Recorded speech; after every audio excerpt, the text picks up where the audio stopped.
one more project that is always useful to me, and if you know me, you will recognize this right away. I like to keep my phone attached to me because otherwise I would lay it down somewhere and who knows where it would be and I would never even answer it. So I have cases, and when they get dirty, I make new ones. I got my cat, Jeff, here to help me get the clips out because I only have 5 clips. Instead of buying new clips, I just take them out and redo it. Here's my pattern. I'll put some information about the sizes for that later. So, cut it out. This is an old pair of jeans, and you will notice that the monogram almost looks like it's upside down, but that's the way it faces because that top part is the flap that flips over at the top of the case. So, pin that on there and cut that out.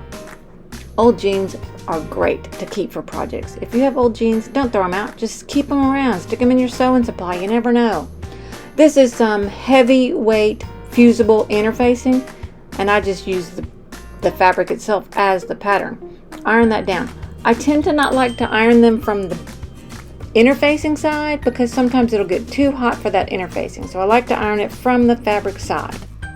Here I marked where the top fold line is going to be so I can make this almost bound buttonhole. It's not quite a full bound buttonhole, but make this buttonhole to put that clip through. I need a little extra fabric that needs to be the right width, but the length, it just needs to be close, so I sort of just cut that off. But I'm going to use those 2 pieces to make this almost buttonhole. Right sides together, and then I'm going to sew next to the line across, on the short line on the ends, and next to the line until I have this rectangle. Then to cut it, oh there it is. Then to cut it, I'm going to cut at the middle and then make a Y at each end out to the points, so that when I turn it, there's at least a little bit of a seam allowance left inside so it doesn't just pull straight out. So it's kind of hard to cut through all of this denim and interfacing layers, so it takes a second to get that done. But once that's done, it'll turn it out and it'll make this hole that's finished, that's strong, a little bit stronger than if we just made a regular buttonhole. In the past, I made it with the regular buttonholes and they tend to want to pull out over time. So then iron that nice and flat. So once you've got it ironed, we're going to do a little top stitching. First, I'm going to go around all 4 sides of this opening to make sure everything stays in place. And then we're going to do it again with the other piece of denim that we cut on the back there as well. Only this time we're only going to go around 3 sides. We're going to go around the side that is the closest to the monogram, the closest to the top edge of the flap, and the 2 short sides. And then sew all those layers together so they'll stay in place while we do the other stitches. Time for some cute lining. Some polka dots are always fun. I'm going to sew most of the way around this, but I am going to leave an opening so that I can turn it. It's a 1/2 inch seam allowance, but right here I didn't sew across there. That gives me a place to turn it and a place where I'm going to use to put the magnets in a little bit. Cut off all the extra I can at the corners and where I have all the multiple layers there. Oh, hang on, I gotta get this. Oh, okay, never mind, we're good. So as I was saying, turn it through that little hole so that you have the right sides outside now. It's going to take a minute because the denim is a little stiff, but this is a chance now to use that chopstick again. Remember, bamboo skewers, don't use the pointy end if you use them. They are too sharp, they'll stab all the way through. Now back to the ironing board again. Mash all those layers down with some heat so they'll stay. Look at this. This is the insole out of tennis shoes. Now don't be grossed out. It's brand new. I didn't use it. I wear orthotics in my shoes, so I save that insole from my tennis shoes and use them inside of the cases, because otherwise the clip sometimes will wear through the fabric. That edge will just wear through and make a hole in it over time. Now to sew it in place, remember the shape? It had a U at the top and then the 2 holes. You want to sew in that U and in that 2 holes. That's going to be what actually holds it in place. I use these magnets. They are very fun because they're so strong, but the challenge was that, like here, while I'm trying to put it down past that clip, it wants to get stuck on the clip. So I had to find it and work it past there to get it into the right place. So you can't see it well. I used my pins to hold it in place so that I could sew it. And when you're sewing on it, it tends to want to stick down to the throat plate on the machine. So it is a little bit of a challenge sewing these magnets, but I'm really pleased with them on the cases when I'm done. But it was a challenge to do them. Now look, now I'm going to put where the other magnet needs to go, and Jeff came to help supervise that. He's not a very good supervisor, but he tries.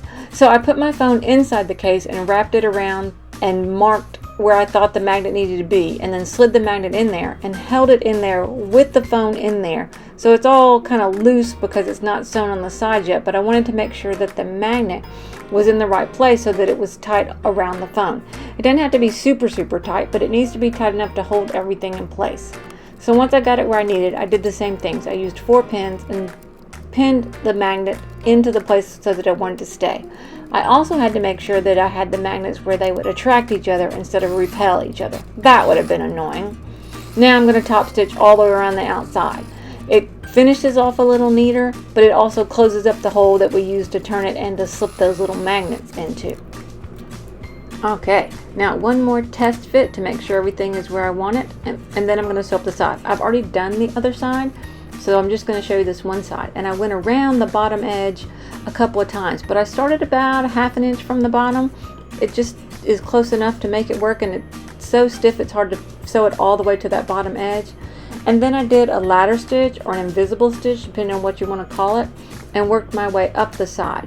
And I put the stitches as close as the sewing machine stitches were. That's hard to say with my braces. Put the stitches closest together so that they would hold it really tight, because after all, it's going to have my phone in it. I don't want to drop my phone.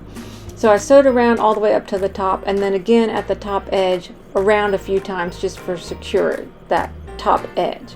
Then I tied my knot on the inside, and then once I had a knot, I ran the tail down under the lining fabric. And there you have it, a beautiful new phone case. Same old clip, new phone case. And there I am using it. This is the trail down to the overlook at the top of Yosemite Falls. And yes, I was as scared as it looks like I should be in that video. I'm hugging that rail. It's just straight down. Who came up with the idea to put a trail here?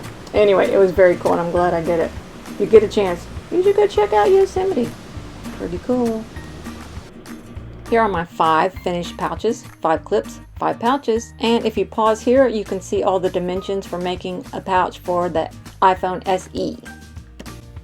Thanks for watching. Maybe that was useful to you. If you have trouble keeping up with your phone, maybe you could make a pouch too. Remember, the fruit of the Spirit is love, joy, peace, patience, kindness, goodness, faithfulness, gentleness, and self-control. When you see evidence of this in your life, be sure and praise God. See you next time.